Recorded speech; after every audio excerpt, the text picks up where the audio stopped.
Kabila à Goma. Oui, Papa Eva, tu confirmes? Oui, je confirme que Kabila est arrivé à Goma la nuit et ce matin il est rentré. Oui, Kabila est arrivé, ce matin il est rentré. Je vais vous expliquer pourquoi il a fait un saut aller-retour et il est rentré pour quel objectif. Les Wazalendo sont déjà à quel niveau?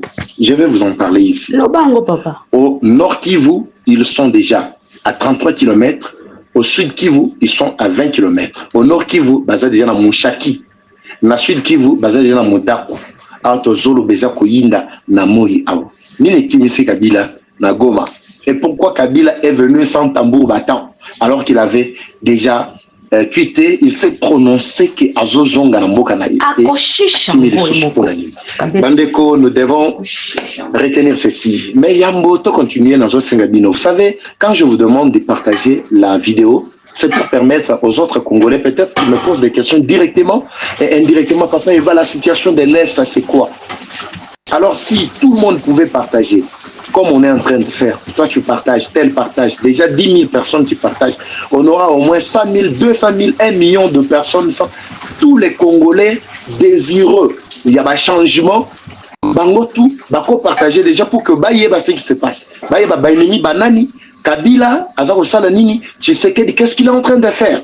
Parce que Tshisekedi côté na en tout cas kuti ya ponzamba pambolaye parce que ba plan sur Kabila ezana kati ya Kotombe.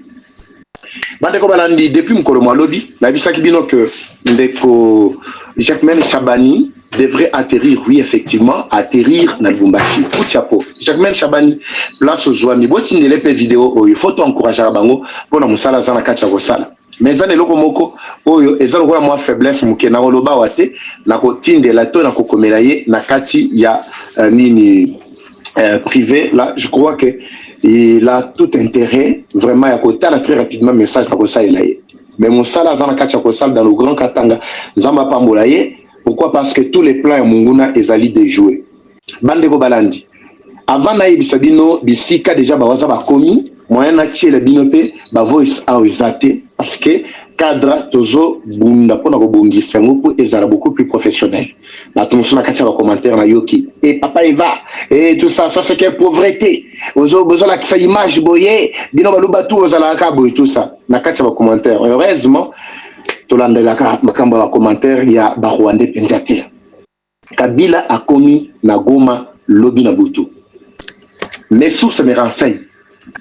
Accompagné de Mouyej, accompagné de Janine Mabunda, Tamboué Mwamba et une délégation il y a bas français envoyée par Emmanuel Macron. J'encourage la campagne qui est en cours. La RDC doit obligatoirement quitter la francophonie. C'est la seule cartouche poétique à la France pour la Katia Congo. Je vais développer, ne vous en faites pas. Comment expliquer que Nakati, il y a délégation ya Batouana, Tozomona, Kabila, Tozomona, et délégation plutôt, il y a France, Nakatiwana, Naba Polonais Moussous, Nakatiwana. Comment expliquer que Batouana bazo accompagné Kabila? Avant Kabila Kota, à Koeli d'abord, na Kenya, na Nairobi, à Kei Kampala, wana na Kampala na bisibino ke azongi kozonga na kwa bisibino na tina na zongeli ayeko atterrir na Rwanda. Objectif c'est quoi? Entrer par Gisenyi nenga Koti parce que côté kuna eza bango na bango. Mais babosani na kati ya délégation na bango o nyonso bo batambola na bananga na bakabila tout ça, mes sources sont là. Batunanga bazali ko communiquer tout ce qui se passe à chaque instant. Ça je vous assure bandeko. Tindela penanga yeba déjà que tout ce qu'ils font ezanabutu ezanyonso exposé. C'est ce que la Bible dit. Tout ce qui est fait dans l'obscurité sera révélé par la lumière. Oui. Biso lumière toko tia nyonso a polele batu bayoka nini we ezali vraiment soni ya solo. Kabila Koti. Kokota Nembala Moko, les Waza étaient déjà informés. Quand je parle de Waza, c'est tout patriote et pris na Bolingombo Kanaye. Objectif ya Kabila ou côté là qui ezaki pour étudier ba condition aye ba en réalité à évaluer nanga bisaki bino que étape à liboso ezali pour évaluer musala nanga asalaki pendant tout ce temps mandat oyo ba pesaki nanga a continuer na yango. Ce qui a silisi ko évaluer yenda ko zoasko décision soit ya ko fanda da Goma pour occuper partie wana basala sous forme de balkanisation bazaki koluka basala soka moni que non ce n'est pas encore suffisant à cause que akoya siko de manière ya ba médiatiser la population à kota na Uvira ou soit à kota na Grand Katanga et là quoi il a qui butu ezaki d'abord évaluation ya mosala à évaluer mosala mais jusqu'à là na zu ba rapport car na ba bisa makambo vraiment na zuité. Mais d'ici là, je pense que je dois avoir tous les rapports. À évaluer ma cambouignon son nanga sali. Ils ont à côté oyo, à sepeli na côté oyo, Kanda et Juillet. Pourquoi? Parce qu'ils n'ont pas réussi. Il y a qu'à convaincre Bawazalen de côté. Selon Malobao na yoki, selon Bassous. Kabila Sidiki sur le fait que non, Nangana Nisala na Batuna Bango, ils n'ont pas réussi à convaincre Bawazalen de pourtant à Tinda Kambongo. On a vu ça bien dans l'émission. Moko à Tinda Kambongo et Belé Nanzela ya Olive Lende. Ayela qui nanzela Bukavu. Vous vous souvenez, Olive Lembe Azaï dans Bukavu. J'étais le seul, il y a conformé Bino, Boye, il y a Olive Lembe, et puis na Moussala Yelaki. Ayaki na Bambong Ebele Bamion. Moutoua Zalaki ko géré, et Zali Maroy. Maroy Azali Oyo, archevêque, ce qui évêque, archevêque Oyo, ya Nord Kivu, et plutôt à Sud Kivu, na Bukavu. Yende Moutoua Zalaki, au centre, il y a gestion, il y a million Nyonsoana. Objectif est Zalaki ni, il y a qu'on convaincre Bawazalen de Bafongo Lanzela. Pourvu que Kabila a accès facile, Banda. Nord Kivu, Sud Kivu, Uvira, Mbaramoko, Kitatina, na Tanganyika, Bakutana, na Baoyo, rébellion Azana Katsa na Grand Katanga, Nanzela John Numbi, parce que la délégation au Bayi, John Numbi a été. John Numbi Azana Mozambique, Autozolo Bao. Azoluka, Akendenzela ya Kenya, Nairobi, Kampala, à Kota Rwanda, et puis aille directement. Mais comme Kabila devrait déjà rentrer, pour pas Kota Réunion à Bango, na Bisagvino, Bazo Kota Réunion les lois, après-midi, Bazo Kota Réunion à Kampala. C'est tout ce qu'il est allé faire à Bimi, le Souna Goma, Kobimane à Bimi, à Wanatongo, à vers 10 heures. Donc, moi, je n'appelle Sabino directement, je l'ai quitté parce que j'étais tellement loin, Yango Bomoni Ozozoa, flash avec beaucoup de retard, Bande Kobalandi. Mais ce que nous devons faire, Bissou à Congo, les amis, on les a cartes dans Bango Totek. Mais ce que nous devons faire, c'est quoi? Avant d'abord qu'on félicite Bawaza, Baoba, la Kacha Rossala, Ba Explore, la Kacha Nord, Sud, Kivu, na côté Nyonso Uvira, partout là-bas, il y a Kotumba. Babundi na Kotumba, Nandenge Nyonso, il y a Kotumba, Boy ko cédé. Aboy ko cédé na ba intimidation na bango, na ba corruption na bango. Coup de chapeau, ndeko ya Kotumba. Général Mandez-vous, coup de chapeau. Bah, ils se sont décidés. C'est ainsi que Lelo a fongoli les sous fort. Moto Yamakasi, pourquoi? Parce que Balingaki ba kitisa nanga, ayoki ba reproche Kabila sali, angaki kitisa les sous militaires ba percé, ba kita rapidement pour ba fongola mur oyo ya Nzela Uvira. Mais ils ont raté. Batisi bango mbangu ya kosakanati na Mudaku plutôt, place de Zouami, ezali na 20 km la ville ya Bukavu. Les Ouazas sont en train d'avancer très rapidement vers ville ya Bukavu. Selon ba source nangai, les Ouazalens sont plus que déterminés ya kokanga Kabila na maboko boyi. Kolia yepena basele pena mundele musuni na ye. C'est tout ce que eux disent. Yango bongona ki mukolo mwa lobi, basala ki marche ya makasi. Bazako yebisa ba Rwandais. Rwandais. Bandeko Balandi, c'est pas grave, hein.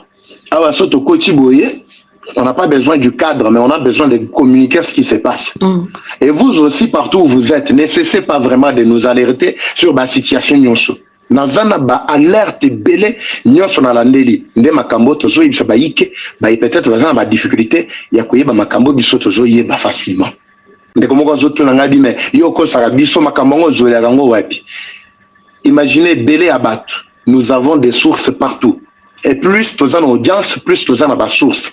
Plus ils appellent na bateau, bazo sali biso confiance, bao bazana katia M23 AFC ba koti justement pour nous côté que biso ba information. Ils ont ba source, oui. C'est pour cette raison la ngai na joie déjà responsabilité, na bisa bino que entre patriotisme et professionnalisme ngana poni patriotisme. Parce que ce que j'ai fait ngana finga mutute. Ce que j'ai fait ezala nanga na tikala ko finga été. Mais na yebi nanga keno maele na ye eza ko kate na makambozo sala mais tozo tinda la population à comprendre réellement musala to rôle nanga za na kacha ko jouer na kacha mboka oyo na bango pe na Kabila.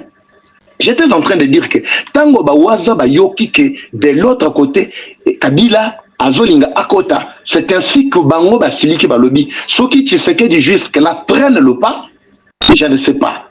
Mais boyoka ki interview ya Mutamba lobaki que non, l'instruction est comment inquisitoriale. Inquisitoriale, c'est-à-dire quoi? C'est-à-dire en cours, c'est-à-dire ezali nakati, c'est-à-dire les autres traitements nandenge ya kati. Exactement que non, bala kisango polele boyete. C'est tout ce qui est en train de se passer plutôt bandeko baranji. Alors, tango bawaza bayoki ke Kabila zana kacha komata, zana kacha ko percer vers nord na sud Kivu. C'est ainsi que boyoki lelo moto epeli na modako. Ba M23 bazaki kuna bakufi tellement ebele, ba mususu kuna en tout cas bazomata na vitesse vers Bukavu. Pourquoi? Résidence officielle à Kabila ezara na Bukavu. Place oyo bayaka mingi pona ko corrompre ba pesa bango zela bakita vers Uvira Tanganyika ezana Bukavu. Kabila n'a aucune force bandeko balandi. Yemoko akimi na Congo awa. C'est vrai qu'il fallait azonga akende ko participer na réunion na ibisa ki dino. Yangonde loko esali que non akima. Il peut faire des navettes de temps à autre, mais en ce moment la réunion doit réunir. John Numbi, je ne sais pas s'il aura le temps de participer parce que jusqu'à ce matin, selon mes câbles, Azakina nous na Mozambique. Nazara ko bunda pe akoma place wana. Kuna Kabila yemo konde akozala na kati ya réunion. Janine Mabunda, Ntambwe Mwamba, Muyej, oya zalaki ansa zalaka ancien président ya Lualaba na Kolwezi. Akozala wana na tata oyo nani oyo. Kombe kimi ekozongela ngai. Parmi délégation Kabila tambola na bango tongo midi pourquoi. Nde bao basawana. Côté bao bazaki na kati ya Goma, Nanga, Bisimwa, Makenga, bango nyoso balobi te biso tout okende kaka. Eza makambo te ke no biso to tikala te bako kende. Na bité so déjà basana nzibaja nzela. O soit déjà gouverneur bango o ba nommé ya ko participer te. Ya ko tikala kaka wana. Alors, la deuxième des choses bandeko balandi. Je voulais alerter pour na kopé ça peut moi plus. Lobi na bisaki bino bisika. Bazalaki ko batama. En dehors il y a ba libanais, ba pakistanais, ça et là. Jacques-Mel Chabani, vous avez déjà la Grand Katanga. N'habité sur Ozapi, sur la Kolwezi, sur la Lubumbashi, sur Kiwapi. N'habité. Grand Katanga Mobimba. Bon contrôler système nion sur la fluidité na katia hypnose. Hypnose sur la Lubumbashi. Nde mall to go bengango hôtel to mall ya mungene po izana biloko eteka makakuna. Commerce ça les maka ezana ba hôtel ba chambre ezali ezana biloko ebele. C'est là qu'on a hébergé ebele il y a ba M23 en cravate. Ils sont là ebele bazawana. Non c'est ça ya Kabila. Au moment où nous parlons pakistanais na ba libanais bangonde bazali ko bakela plutôt ko bomba ba biloko nyonso munitions ou ekotaki na ndenge ya fraude. Soki boyebi place ba libanais nyonso bazali ko travailler, n'hésitez pas de faire contrôle ya makasi. Mais makamusu na bisakyo na kokomelo na privé wana ezo senga vraiment olandelango na ndenge ya discrétion ya makasi. Pour nous sauver Mboka. Coup de chapeau na Tshisekedi. Tshisekedi joue un rôle très très important. Tshisekedi n'a pas le mais je vous assure ici, Tshisekedi, vous avez l'accompagnement, vous avez vraiment l'appui de toute la population. Vraiment. Il n'y a pas seulement 73 bao baponakio. Et aussi une bonne partie, Nakati a 27% batikana ki wana Nakati a distraction, qui ont compris Makambo Toté Akabango Tongo Midi pourquoi, qui ont déjà rejoint les 73%. Il y a ensemble, il y a Congolais Nyonsu Baza Simanayo. Pour Makambo Nakolo Bangope Awate. J'ai vu des choses qui sont en train de faire bouger des grandes lignes au moment où nous parlons. Mutamba de même. Bato Batuninga Babi Papa Eva. Mais Kabila, il faut Kabakanga du coup. Babomaye du coup. Babombarder Kaba quartier na bango à la place Bazouani. Makambo Toti Kamakelele. Il y a beaucoup de gens qui m'ont appelé, qui ont lancé ce même message. Oui, effectivement, Bandeko Balandi. Makambo Toko le bango awate. Il y a un bisbino que naye rapidement pour nous repérer ce bino cadre. Et puis Koye Bisabino que tu sais qu'il travaille sérieusement. Au moment où nous parlons, à cause de Moussala qui s'est dit à Kacha Kosada, na Koye Bisabino te. Wana peut-être ezango ba se rouille mais boye ba ke à cause de Moussala zana kacha kosala Washington a eu décision il y a ko remplacer ba président ba régime ya bamboka nyonso oyo Kenya, Uganda, Rwanda. Ces trois pays ya batuti oyo nde oyo ezali kotia la région des Grands Lacs en insécurité makasi. Wana, les États-Unis, New York, bauti kozwa mukano wana, du coup, ebisa ki bango tout clairement, à cause ya Moussala Tshisekedi Azana Kacha Kosala. Parce que revendication, soi-disant, il y a M23, il y a ceci, cela, le Kabila Bini a revendiqué clairement ce quoi il y a et le Kwazoluka Nini ou Azoluka il y a revendication na bango nyonso ezali non fondé, ezala fondement à mon côté. So ba ebisino que non, tozo bundisi pour alinga qui a changé constitution, mais M23 n'a pas commencé avant. Tshisekedi a manifesté, plutôt, n'a pas commencé après que Tshisekedi a manifesté une tension, il y a changé constitution depuis très longtemps.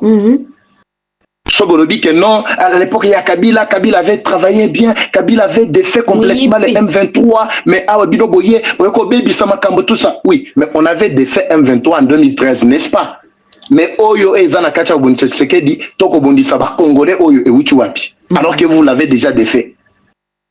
Bandeko Balandi, Kabila a Kenda quitté. Aïbi Sakibino que, Awande na Okende Boye, na Bino au revoir. C'est-à-dire, à un certain moment, il pouvait revenir. Mais il compte sur des milliards qu'il a amassés. Mais bah milliards wana, au lieu de ça, il s'agit de Congolais, tana et comment servir si quoi américain et comment servir si quoi batimusu si ali bande ya mboka. Parce qu'au moment où nous parlons calamité, déjà sanction directe Kabila et Zokoya. Makamwa ba sanction, c'est ça rappelle biso penate. Ce qui réellement mbongo wana kokaki ko servir na mboka na biso parce que tant bazo sanctionner bino, c'est bazo geler bien na bino, bazo geler ba mbongo. C'est ce qui se passe. Quand on parle, un fondement à mon côté. So ba ebisino que non, tozo bundisi pour alinga qui a changé constitution, mais M23 n'a pas commencé avant. Tshisekedi a manifesté, plutôt, n'a pas commencé après que Tshisekedi a manifesté une tension, il a changé constitution depuis très longtemps. Sobolobi que non, à l'époque il y a Kabila avait travaillé bien, Kabila avait défait complètement les M23, mais Awabino Boye, Baby Samakambo, tout ça, oui, mais on avait défait M23 en 2013, n'est-ce pas? Mais Oyo et Zanakacha Tshisekedi, Toko Bondi Saba Congolais, Oyo et Wichuapi, alors que vous l'avez déjà défait. Bandeko Balandi, Kabila a Kenda quitté. Aïbi Sakibino que, Awande na Okende Boye, na Bino au revoir. C'est-à-dire, à un certain moment, il pouvait revenir. Mais il compte sur des milliards qu'il a amassés. Mais bah milliards wana, au lieu de ça, il s'agit de Congolais, tana et comment servir ce quoi américain et comment servir ce quoi Tumusu si ali bande ya mboka. Parce qu'au moment où nous parlons calamité, déjà sanction directe Kabila et Zokoya, makamwa ba sanction, c'est ça rappelle biso penate. Ce qui réellement mbongo wana kokaki ko servir na mboka na biso parce que tant bazo sanctionner bino, c'est bazo geler bien na bino, bazo geler ba mbongo. C'est ce qui se passe quand on parle